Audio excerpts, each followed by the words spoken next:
This is an interesting question. Not so much all the theological implications about how we're partnered together in Or marriage. even the traditional kind of responses to it, right? This is Exactly. something about the function of a relationship as a couple. And it just kind of gets worked out. It's so funny to us because it kind of gets worked out uniquely to every single couple, Right. no matter what our framework is. One of the most interesting research projects I ever saw looked at couples and saw 3 successful models.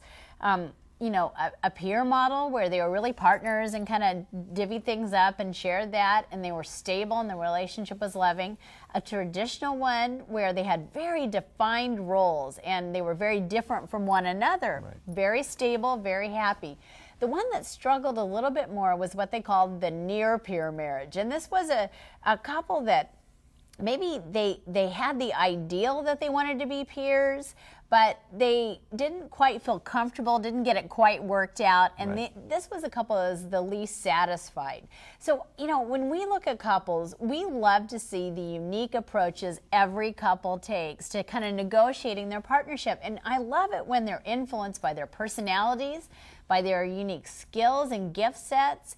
And it's so funny how in one marriage someone's dominant and the other person isn't. Some marriages they're both kind of dominant. Right. It's just very unique and fun to see couples work out successful ways of functioning together. Right. And even in this response, you've dominated by answering the entire question, so you've left nothing for me to say. Yeah, you are the dominant one in this traditional marriage. Kind of ironic, isn't it?